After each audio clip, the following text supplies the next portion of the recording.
আজকে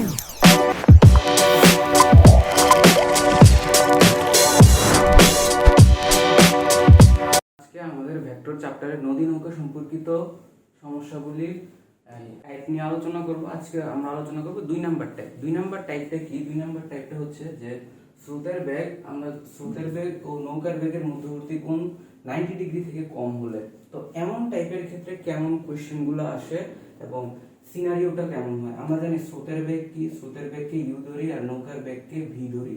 তো এই কেসটা কেমন হবে, আমরা যদি একটু চিত্র এঁকে দেখি। এটা হচ্ছে নদী, ধরলাম এর প্রস্থ ডি। এখন এখানে বললো যে স্রোতের বেগ এবং নৌকার বেগের মধ্যবর্তী কোণ 90 ডিগ্রি থেকে কম। তাহলে স্রোতের বেগ হচ্ছে এদিকে প্রবাহিত হচ্ছে ডান দিকে, আর নৌকার বেগ ভি হবে কি 90 ডিগ্রি থেকে কম। তাহলে এখানে আলফার ভ্যালু অবশ্যই কি 90 ডিগ্রি থেকে কম, ধরলাম 60 ডিগ্রি। তাহলে এই ধরনের কেসগুলো হচ্ছে এই টাইপের অন্তর্ভুক্ত। তো তখন লব্ধি কি হবে, ধরলাম যে লব্ধি ডব্লিউ অপর পারে গিয়ে পৌঁছবে। তো এই ক্ষেত্রে আমরা কিভাবে লব্ধি নির্ণয় করব? ভেক্টরের দুইটা ভেক্টর দেওয়া থাকলে তাদের লব্ধি নির্ণয়ের সূত্র দিয়ে হচ্ছে আমরা লব্ধি নির্ণয় করব। তাহলে ডব্লিউ সমান root over U square plus V square plus twice U V cos alpha. এখানে ইউ কি? ইউ হচ্ছে স্রোতের বেগ, ভি কি? ভি হচ্ছে নৌকার বেগ, আর আলফা হচ্ছে ইউ এবং ভি এর মধ্যবর্তী কোণ, ইউ এবং ভি এর মধ্যবর্তী কোণ। এখন এই যে এটা তো লব্ধি বেগ, ডব্লিউ হচ্ছে এখানে লব্ধি বেগ। কাদের লব্ধি বেগ? যে এই বেগে হচ্ছে নৌকাটা নদী পার করবে। এখন আমাদের তো লব্ধির মান নির্ণয় করলাম, এখন আমাদের দিক নির্ণয় করা লাগবে। দিক হচ্ছে এই যে স্রোতের সাথে যে কোণ উৎপন্ন করে ওইটাই হলো যে লব্ধির দিক। তাহলে এখানে আমরা দিক কিভাবে নির্ণয় করবো? এই যে tan থিটা সমান এখানে কি লিখবো, V sine alpha divided by U plus V cos alpha. তো আশা করি আমরা ভেক্টরের লব্ধি নির্ণয় সূত্র থেকে বুঝতে পারতেছি যে এখানে কিভাবে আমরা লব্ধি নির্ণয় করব এবং ভেক্টর এই লব্ধির মান কিভাবে নির্ণয় করব। তো এটা বুঝতে পারলাম। এখন আমরা দেখব যে এই রিলেটেড একটা কোশ্চেন সলভ করব। যে কোশ্চেনটা আমাদের কি বলতেছে এখানে, তো টাইপ 2 রিলেটেড টপিকের আমরা একটা কোশ্চেন এখানে দেখতেছি যে নদীর প্রস্থ 1 কিলোমিটার, স্রোতের বেগ হচ্ছে 4 কিলোমিটার, নৌকার বেগ 6 কিলোমিটার পার আওয়ার এবং তাদের মধ্যবর্তী কোণ 60 ডিগ্রি। তো এই কোশ্চেনের তথ্য থেকে আমরা হচ্ছে এখানে 6টা কোশ্চেন সলভ করব। তাহলে আমাদের এই টাইপ সম্পূর্ণভাবে আয়ত্ত করা হয়ে যাবে, কোনো ধরনের কনফিউশন থাকবে না। তো আমরা প্রথমে আগে সিনারিওটা আঁকি। নদীর প্রস্থ আমরা কি জানি, এটা হচ্ছে ডি, এই স্রোতের বেগ ইউ, নৌকার বেগ হচ্ছে কি ভি। এখন এখানে যদি আমরা নদী আঁকি, এখানে নদীটা যদি আমরা আঁকি যে প্রস্থ কত 1 কিলোমিটার, এবং এটা ধরলাম এ বিন্দু এ পারের, আর এটা হচ্ছে বি পারের বি বিন্দু, একদম অপোজিট। তো তাহলে আমাদের স্রোতের বেগ কত বলবো? স্রোতের বেগ এখানে করতেছে 4 কিলোমিটার, নৌকার বেগ 6 কিলোমিটার।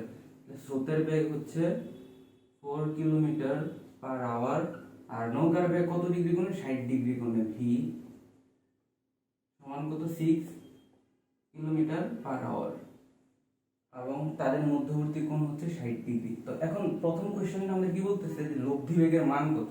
তো এটা একদম ইজি, যে লব্ধি বেগের মান কত হবে। ধরলাম যে লব্ধি বেগ ডব্লিউ, তাহলে ডব্লিউ সমান U square plus V square plus twice U V cos alpha. আমরা এখানে লিখতে পারি কি, এখানে লিখতে পারি 6 square plus 4 square plus twice 6 into 4 cos 60 degree. তো এটা আমরা যদি সলভ করি, 36 প্লাস 16 প্লাস 4 6 24 48 cos 60 হাফ 24। তাহলে 36 প্লাস 16 প্লাস 24 40, কত হলো এখানে যে 40 আর 30 হচ্ছে 70 76, root over 76 kilometre per hour. এটাই হলো যে প্রথমটার অ্যান্সার কত, রুট 76 কিলোমিটার পার আওয়ার। এটাই আমরা প্রথমটার অ্যান্সার পেয়ে গেছি। আশা করি এটা বুঝতে পারলাম। এরপর আমাদের বের করতে বললো যে এটা যদি হয় লব্ধি বেগ root over 76 kilometre per hour, তাহলে এর দিক কত, আমরা দিক নির্ণয় করব। 2 নম্বর কোশ্চেন আমাদের বলতেছে যে লব্ধি বেগের দিক নির্ণয় করতে। এখন আমরা দিকটা কিভাবে নির্ণয় করবো দেখি। যে আমরা জানি tan থিটা সমান কি জানি, U V sine alpha plus U plus V cos alpha. তো এখানে আমরা tan থিটা সমান দেখতেছি ভি কত, 6 sin 60 degree divided by U হচ্ছে 4 প্লাস 6 cos 60 ডিগ্রি। তাহলে এখানে কত আসতেছে 6 into root 3/2 4 plus 6 into half, তাহলে কত হলো 3 রুট 3 4 প্লাস 3, তাহলে 3 রুট 3/7। এখন এটা আমরা ক্যালকুলেটরের সাহায্যে যদি করি, যে tan ইনভার্স থিটা আসতেছে দেখি, tan inverse 3 root 3 divided by 7, আমাদের থিটা আসতেছে 36.57 ডিগ্রি।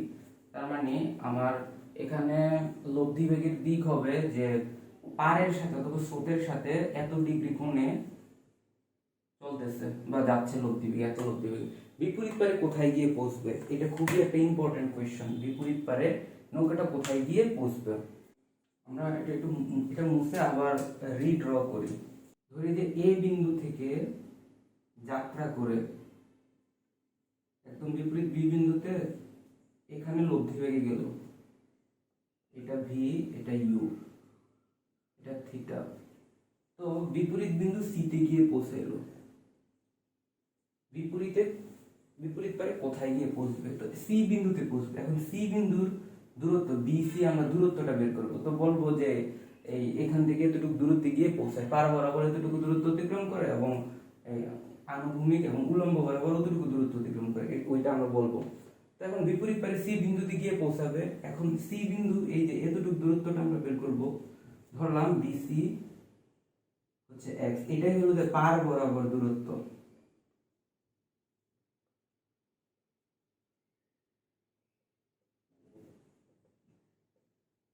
পার বরাবর অতিক্রান্ত দূরত্ব। তাহলে যেহেতু আনুভূমিক বরাবর অতিক্রান্ত দূরত্ব অতিক্রম করে, তো আমরা এখানে কি বলবো, লব্ধি বেগের আনুভূমিক উপাংশ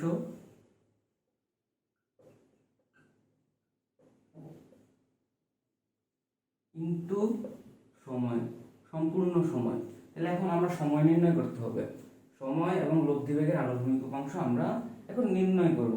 তো আমরা এখানে একটু দেখি যে সময় নির্ণয় করতে হলে উলম্বভাবে কিভাবে, এখানে ভি ইউ আর এটা হচ্ছে ডব্লিউ, এই কোণটা আলফা 60 ডিগ্রি আর এটা হলো থিটা। আমাদের এই ডব্লিউ নিয়ে আপাতত কাজ নেই, আমরা উলম্ব বরাবর দেখি টোটাল উপাংশ কত। উলম্ব বরাবর টোটাল উপাংশ হচ্ছে যে এখানে এই যে ভি আলফা ইউ, আনুভূমিক বরাবর উপাংশ হচ্ছে কত, U plus V cos alpha, আর উলম্ব বরাবর হচ্ছে ভি সাইন আলফা। আশা করি আমরা এটা বুঝতে পারছি যে আনুভূমিক বরাবর কি আর উলম্ব বরাবর কি। তো আমরা এখন এটা যদি নির্ণয় করতে যাই যে আনুভূমিক বরাবর উপাংশ বেগের উপাংশ, এটা আমরা নির্ণয় করছি। এখন হচ্ছে উলম্ব বরাবর, উলম্ব বরাবর দেখলাম ভি সাইন আলফা, দেখো এখানে যে এটা এখানে উপাংশ কি ভি সাইন আলফা। এখন V sine alpha into T, এটাই তো কি এতটুকু দূরত্ব, এই ব্যাগের উপাংশ লম্ব অংশ এবং সময় তো হচ্ছে নদীর প্রস্থ। নদীর প্রস্থ কত, 1 কিলোমিটার। এখন ভি হচ্ছে নৌকার ব্যাগ, নৌকার ব্যাগ কত ছিল 4 কিলোমিটার। 4 ইন্টু সাইন কত 60 ডিগ্রি ইন্টু টি 1, তাহলে 4 into root 3/2 T equal to 1। তাহলে টি সমান কত আসতেছে 1/2 রুট 3 আওয়ার। তো এখানে কি বিপরীত পারে কত সময় লাগবে এটা আমরা বের করে ফেলছি। এই সময়টা যদি এখানে বের করি, T equal to 1/2 root 3 hour, 1/2 root 3 hour, 1/2 root 3 hour, 1/2 root 3 কত সময় লাগবে। তো আমরা এই অংশটা বের করে ফেলছি। এখন দেখো বিপরীত পারে, দেখো 3 এবং এই 5 নং কিন্তু সেম জিনিস, কোথায় গিয়ে পৌঁছবে আমরা বলবো, আর এখানে আমরা হচ্ছে আনুভূমিক দূরত্ব বের করব। এখন দেখো আনুভূমিক বরাবর দূরত্ব আমরা কি পাইছিলাম, এখানে ইউ আগে থেকে আছে এই স্রোতের অংশ প্লাস ভি মানে নৌকার বেগের অংশে, এখানে আবার অ্যাড হবে ভি cos 60 ডিগ্রি, দেখো U plus V cos 60 degree into সময়। তাহলে দেখো ইউ কত, ইউ হচ্ছে 6 প্লাস ভি কত, ভি হচ্ছে 4, cos 60 মানে হাফ, সময় কত, সময় হচ্ছে 1/2√3। তাহলে 6 প্লাস 2√3, তাহলে কত হচ্ছে 8, 4/2√3 আওয়ার, সরি 4/2√3 কিলোমিটার।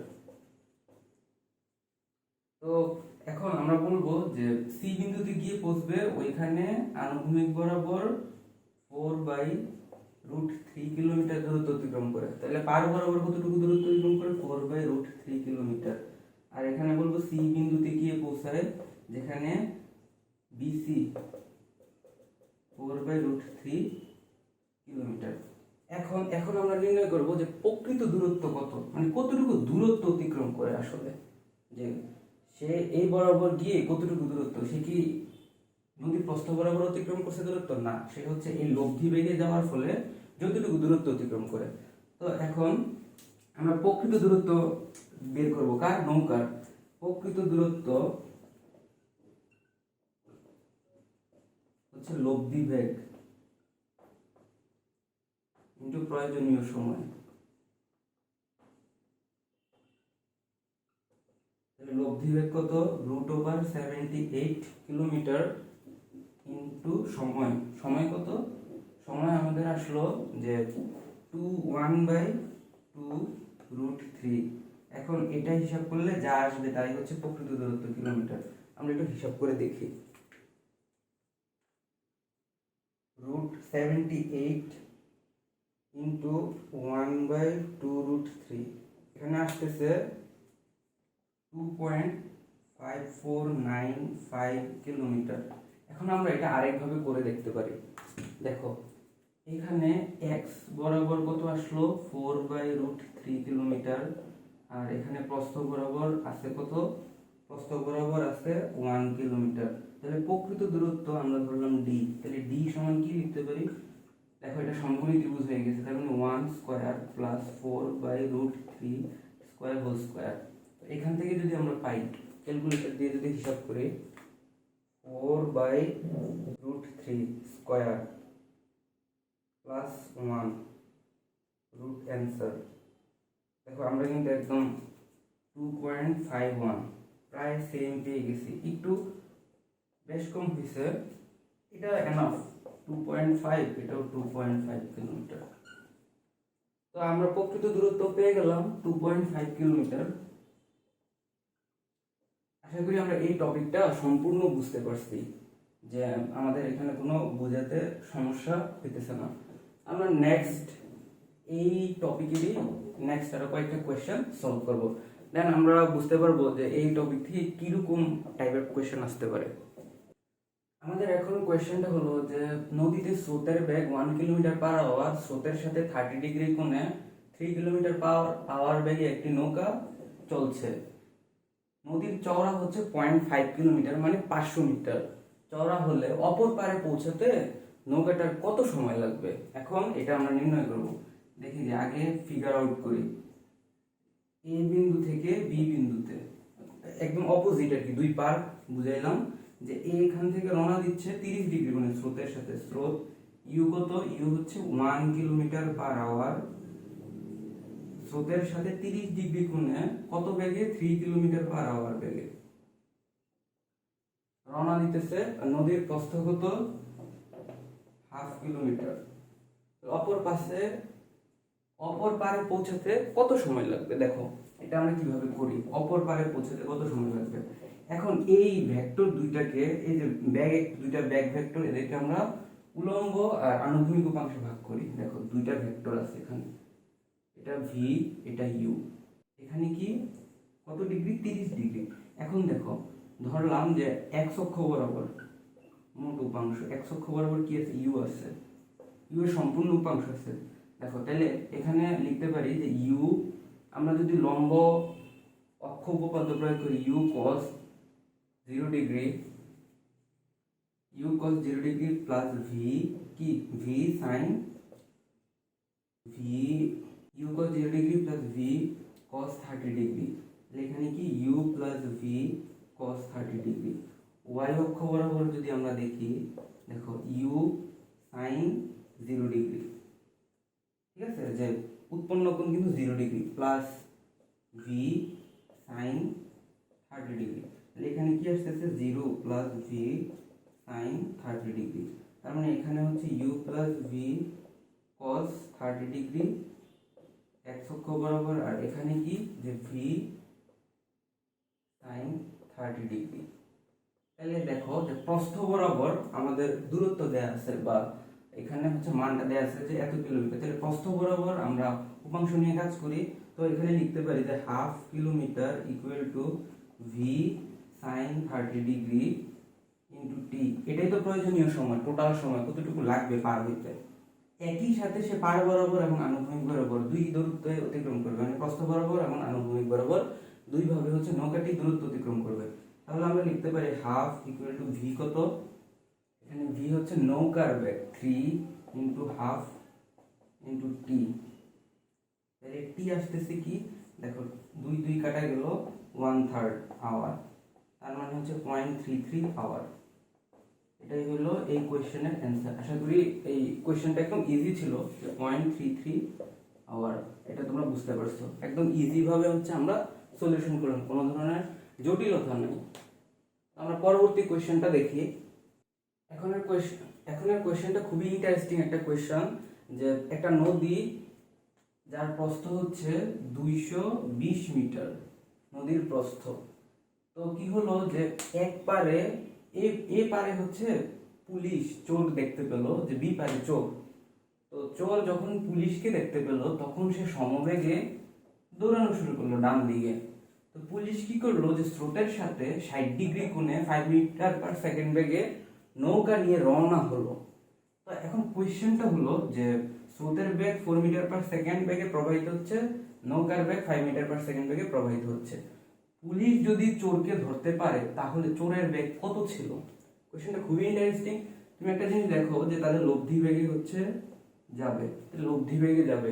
তো লব্ধি বেগে যদি যায় তাহলে এখানে সি বিন্দুতে একই সময় দুইজন ওইখানে গিয়ে পৌঁছবে, চোরও ওইখানে গিয়ে পৌঁছবে সি বিন্দুতে, এমনকি নৌকাও ওই বিন্দুতে গিয়ে পৌঁছবে, তার মানে পুলিশও গিয়ে পৌঁছবে। যদি একই সময়ে পৌঁছে তাহলে হচ্ছে চোরকে ধরতে পারবে। তো ধরলাম যে একই সময়ে সি বিন্দুতে গিয়ে পৌঁছায়। তো একই সময় যদি গিয়ে পৌঁছায় তাইলে পুলিশ আনুভূমিকভাবে যে দূরত্ব অতিক্রম করে ওইটাই চোরের দূরত্বের সমান। ধরি যে চোর জেড মিটার পার সেকেন্ড বেগে হচ্ছে রওনা দেয় বা দৌড়ানো শুরু করে। তো এখন আমরা যদি লিখি জেড টি, চোরের অতিক্রান্ত দূরত্ব ইকুয়াল কি হবে, পুলিশের অতিক্রান্ত দূরত্ব। লিখি পুলিশের অতিক্রান্ত দূরত্ব ইকুয়াল চোরের অতিক্রান্ত দূরত্ব। একই সময় টি চোরের দূরত্ব। তাহলে দেখো চোর ডব্লিউ সমবেগে দৌড়ায়, ধরে নিলাম ডব্লিউ সমবেগে, তাহলে ইন্টু টি ইকুয়াল টু চোরের, এটা হচ্ছে চোরের অতিক্রান্ত দূরত্ব সমান হবে পুলিশের অতিক্রান্ত দূরত্ব কি বরাবর, এক্স অক্ষ বরাবর বা আনুভূমিক বরাবর। প্রকৃত দূরত্ব কিন্তু সমান হবে না, তাদের হচ্ছে আনুভূমিক বরাবর দূরত্বটা সমান হবে। তাহলে দেখো জেড টি ইকুয়াল টু পুলিশের আনুভূমিক বরাবর অতিক্রান্ত কি হবে, দেখো V V cos 60 degree plus U, তারপরে প্রয়োজনীয় সময়টি, কারণ দুইজনে যদি একই সময়ে ওই বিন্দুতে গিয়ে পৌঁছায় তাহলে তাদের মোট সময় কি সমান, তাহলে কাটা গেল, তাহলে W equal to V cos 60 degree plus U. তাহলে ভি কত, ভি হচ্ছে 5 cos 60 ডিগ্রি প্লাস 4, তার মানে এই 5/2 plus 4 equal to 6.5 metre per second. তাহলে চোরের বেগ কত ছিল, 6.5 মিটার পার সেকেন্ড। এত বেগে হচ্ছে চোর দৌড়াচ্ছিল। এখন আমার একটা কোয়েশ্চেন আছে, যে এটা আমরা 1 নম্বর কোয়েশ্চেন সলভ করলাম। 2 নম্বর কোয়েশ্চেন হলো যে কত সময় পর চোরকে ধরতে পারবো, কত সময় পর।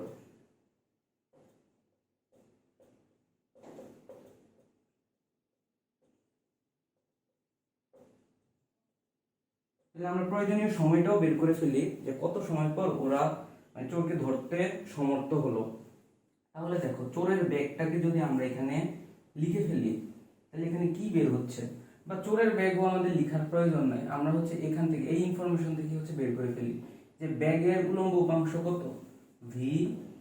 আমরা 2 নম্বরটা সলভ করতেছি, কত সময় লাগবে V sine 60 degree into T equal to কত 220 মিটার। তাহলে ভি কত, ভি হচ্ছে নৌকার বেগ 5 into root 3/2 equal to T হচ্ছে 220 মিটার। দেখো এখানে কি হলো 5 রুট 3 হচ্ছে কি 440, তাহলে টি হচ্ছে কত 440 ডিভাইডেড বাই 5 রুট 3। এখন এটা আমরা ক্যালকুলেশন করে দেখি, যে ক্যালকুলেটর দিয়ে ক্যালকুলেট করি 440 ডিভাইডেড বাই রুট 5 রুট 3 আসতেছে যে 50.4868 সেকেন্ড। এত সেকেন্ড মানে 1 মিনিটও প্রয়োজন পড়ে নাই চোরকে ধরার জন্য। তাহলে এটার সময় হবে কত, প্রয়োজনীয় সময় 50.8068 সেকেন্ড। এত সময় পর হচ্ছে পুলিশ চোরকে ধরে ফেলবে। আমরা আশা করি যে এই টপিকটা একদম ক্লিয়ার। তো এখন এই চোর পুলিশ সংক্রান্ত সমস্যা আমরা সলভ করে ফেলছি।